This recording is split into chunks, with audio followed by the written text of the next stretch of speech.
शिखा गांव की एक सीधी साधी लड़की थी। वो अपने एक रिश्तेदार के यहाँ शादी में गई हुई थी।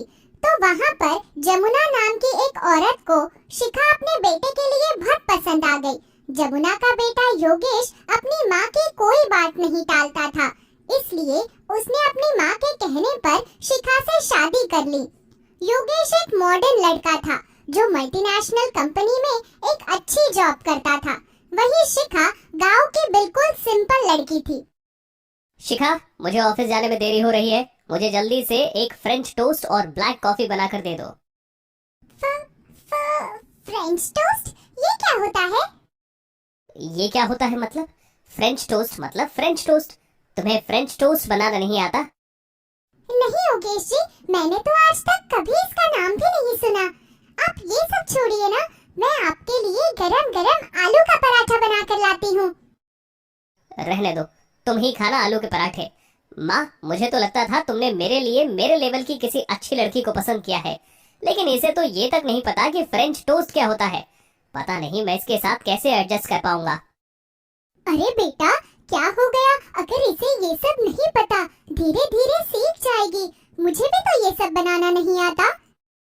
तुम्हारी बात अलग है माँ, तुम्हें पता है कि मुझे अपने लिए एक मॉडर्न वाइफ चाहिए, लेकिन तुमने पता नहीं क्या सोचकर इस गांव की लड़की को पसंद कर लिया। देखो शिखा, मैं तुम्हें हर्ट नहीं करना चाहता, लेकिन मुझे तुम जैसी वाइफ बिल्कुल नहीं चाहिए थी। मैंने इस बार तुम्हारी बात मानकर गलती कर दी माँ। अरे अब बस भी कर, कितना सुनाएगा बेचारी को। मैंने बोला ना, धीरे धीरे सीख लेगी। उसके बाद भी लगातार उसे सुनाई ही जा रहा है। तुझे ऑफिस के लिए देर हो रही है ना, जा ऑफिस जा। योगेश की बातें सुनकर शिखा का मूड बहुत खराब हो जाता है। वो रोते हुए अपने सास से कहती है, मम्मी जी, जब आपको पता था कि योगेश जी को एक मॉडर्न लड़की से शादी करनी है, तो फिर आपने मुझसे उनकी शादी क्यों करवाई? जब से हमारी शादी हुई है, तब से उन्होंने ठीक तरह से मुझसे बात भी नहीं की। इससे अच्छा तो यही होता कि आप हमारी शादी ही न करवाते। इससे हम दोनों की जिंदगी बर्बाद हो गई। अरे मेरी बहू, तो इस तरह परेशान मत हो। मैं आजकल की मॉडर्न लड़की को अपने घर की बहू नहीं बनाना चाहती थी। और रही बात योगेश की पसंद की, तो तुम धीरे धीरे उसकी पसंद का खाना बनाना सीख लो। फिर देखना, उसके बाद तुम दोनों में सब कुछ बिल्कुल ठीक हो जाएगा। तू इंटरनेट से विदेशी खाना बनाने की वीडियो देखना। उसे देख देख कर तू सब कुछ अच्छे से बना लेगी। ठीक है मम्मी जी, मैं पूरी कोशिश करूंगी। अपनी सास के कहने पर शिखा इंटरनेट पर विदेशी खाने की वीडियो देखने लगती है।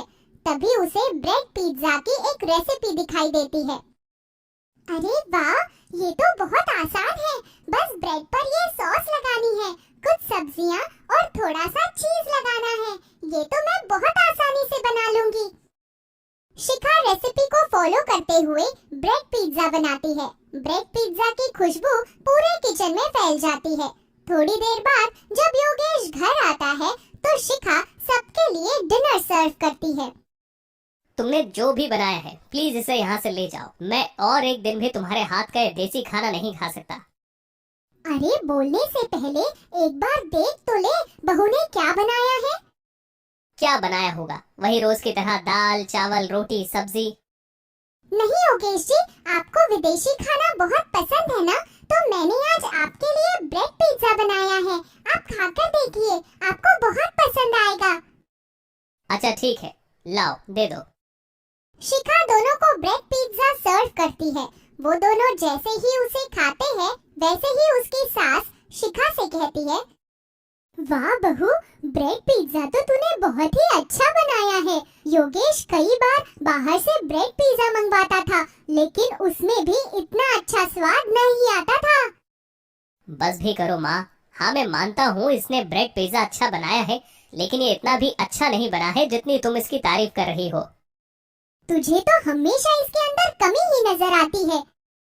बस अब बात को बंद करो माँ, मुझे खाना खाने दो। सब लोग खाना खाकर सोने चले जाते हैं। अगले दिन शिखा किचन में योगेश के लिए लंच बनाने के लिए जाती है। वो यही सोच रही होती है कि वो योगेश को लंच के लिए क्या बनाए, तभी उसकी सास किचन में आ जाती है। क्या हुआ बहू, तू अकेले किचन में खड़ी होकर क्या सोच रही है? कुछ नहीं माँ जी, बस सोच रही हूँ कि योगेश जी के लिए लंच में ऐसा क्या बनाऊं जिसे खाकर वो खुश हो जाए। बहू, योगेश को पास्ता बहुत पसंद है। वो बहुत बार बाहर से वो व्हाइट सॉस वाला पास्ता मंगवाता था। तू उसके लिए वही बना दे, वो बहुत खुश हो जाएगा। ठीक है माँ जी। कल रात को ब्रेड पिज्जा अच्छा बनने के बाद शिखा के अंदर अब कॉन्फिडेंस आ जाता है। वो इंटरनेट पर व्हाइट सॉस पास्ता की रेसिपी देखने लगती है। वो उसको फॉलो करते हुए पास्ता बनाने की कोशिश तो करती है, लेकिन पहली बार पास्ता बनाने की वजह से एक तो उसका पास्ता बहुत ज्यादा उबल जाता है और उसकी जो व्हाइट सॉस थी उसमें बहुत सारी गुठलियां पड़ जाती है, जिस वजह से वो पास्ता बहुत ही अजीब सा बन जाता है। हे भगवान, ये मुझसे कैसा पास्ता बन गया? इस लड़की ने तो पास्ता कुछ अलग ही बनाया था और मेरा पास्ता तो कुछ और ही दिख रहा है। अब मैं क्या करूं? इससे पहले कि शिखा कुछ कर पाती, तभी बाहर से योगेश उससे लंच मांगने लगता है। शिखा हड़बड़ी में उसे वही पास्ता लंच में दे देती है। ऑफिस में लंच टाइम पर सब कलीग साथ में बैठे होते हैं। योगेश जैसे ही सबके सामने अपना लंच खोलता है तो उसके टिफिन में पास्ता देखकर सब हैरान हो जाते हैं। अरे भाई योगेश, आज तो लंच में ये क्या लेकर आया है? देखने में तो लगता है ये पास्ता है, लेकिन ऐसा पास्ता तो मैंने आज तक कभी नहीं देखा। अरे तूने क्या भाई, ऐसा पास्ता तो हमने आज तक किसी ने भी नहीं देखा है। यार योगेश, जरा ये पास्ता टेस्ट तो करवा, क्या पता ये सिर्फ देखने में ही गंदा हो सकता है इसका टेस्ट अच्छा हो। योगेश का दोस्त नवीन उससे बिना पूछे ही उसका टिफिन उठाकर उसमें से पास्ता खाने लगता है। तभी पास्ता खाते ही वो बड़ा ही अजीब सा मुंह बना लेता है। अबे छी, क्या है ये? मैंने दुनिया में आज तक ऐसे टेस्ट की कोई चीज नहीं खाई। ऐसा लग रहा है किसी ने खराब व्हाइट सॉस के अंदर खिचड़ी मिला दी हो। और भाई तू मुझे ये बता कि व्हाइट सॉस पास्ता के अंदर जो ये बिल्कुल नहीं है, टमाटर कौन डालता है? पूरा का पूरा तड़का लगाया हुआ है इसके अंदर। अरे छोड़ो ना यार, पता नहीं इसने क्या सोचकर उस गांव की गवार से शादी की। उसे ढंग से कॉन्टिनेंटल फूड तो बनाना आता नहीं। सच कह रही हूँ योगेश, वो तुम्हें बिल्कुल भी डिजर्व नहीं करती। पता नहीं तुमने क्या सोचकर उससे शादी कर ली। सब लोग योगेश का मजाक उड़ाकर उस पर हंसने लगते हैं। योगेश को उनकी बातें सुन सुनकर शिखा पर बहुत गुस्सा आता है। वो घर आते ही शिखा को बहुत खरी खोटी सुनाता है। अगर कुछ नहीं बनाना आता तो मत बनाया करो। तुम्हारे उस घटिया पास्ता की वजह से मेरे सब दोस्तों के सामने मेरा मजाक बन गया। आज के बाद तुम मेरे लिए लंच बनाना ही मत, मैं बाहर से ही अपना लंच खरीद कर खा लूंगा। शिखा तो बेचारी योगेश को खुश करने के लिए ये सब कर रही थी, लेकिन योगेश के खुश होने की वजह सब कुछ बिल्कुल उल्टा हो गया। लेकिन इस बार शिखा ने ठान लिया कि वो अब अपनी और इंसल्ट नहीं होने देगी। इसलिए उसने ऑनलाइन एक कुकिंग क्लास में एडमिशन ले लिया। उसने बहुत अच्छे से कॉन्टिनेंटल फूड बनाना सीखा। तभी एक दिन अचानक योगेश के सभी दोस्त उसे बिना बताए उसके घर पर आ गए। अरे आने से पहले मुझे बता तो दिया होता, कम से कम मैं तुम्हारे लिए खाना तो ऑर्डर कर देता। अरे कैसी बात कर रहे हो योगेश भाई, बाहर से खाना मंगवाने की क्या जरूरत है? भाभी है ना बनाने के लिए, और भाभी तो कितना अच्छा कॉन्टिनेंटल फूड बनाती हैं।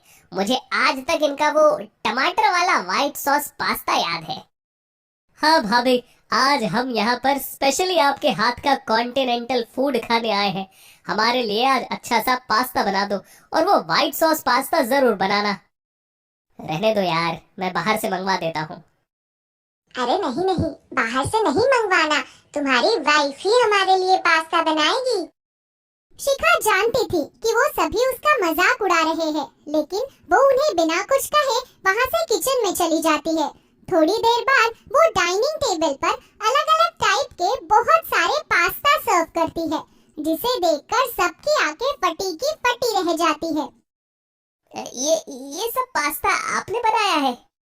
जी, ये व्हाइट सॉस पास्ता, ये रेड सॉस पास्ता और ये मिक्स सॉस पास्ता है। आप खाकर देखिए, आपको बहुत अच्छा लगेगा। शिखा के कहने पर सब लोग जैसे ही पास्ता खाते हैं तो वो पास्ता इतना टेस्टी होता ये पास्ता तो बहुत टेस्टी है। हाँ भाभी, बहुत अच्छा बनाया है आपने। सब लोग बिना कुछ बोले पास्ता खाते हैं और सीधे रास्ते अपने अपने घर को निकल लेते हैं। वैसे पास्ता तो तुमने बहुत अच्छा बनाया था। तुमने कब इतना अच्छा कॉन्टिनेंटल फूड बनाना सीख लिया?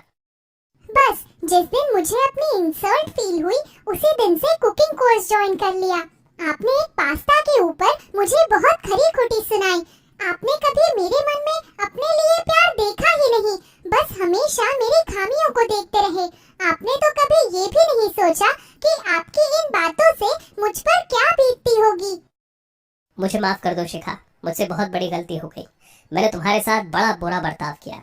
मैंने कभी ये नहीं सोचा कि खामियां तो हर इंसान में होती हैं।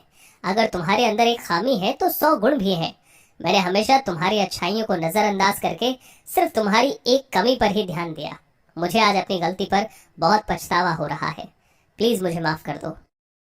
कोई बात नहीं योगेश जी, आपको अपनी गलती का पछतावा हो गया, मेरे लिए यही काफी है। आप मुझसे माफी मत मांगिए। उस दिन के बाद उन दोनों के बीच सब कुछ ठीक हो जाता है। शिखा अब हर रोज योगेश के लिए अलग अलग कॉन्टिनेंटल फूड बनाती। योगेश के जो दोस्त पहले उसकी वाइफ का मजाक उड़ा रहे थे, अब वो योगेश के सामने कुछ नहीं बोल पाते थे। योगेश अब शिखा के हाथ का देसी खाना भी पूरे शौक से खाता था। दोनों अब एक दूसरे के साथ बहुत खुश रहने लगे और हंसी खुशी अपनी जिंदगी बिताने लगे।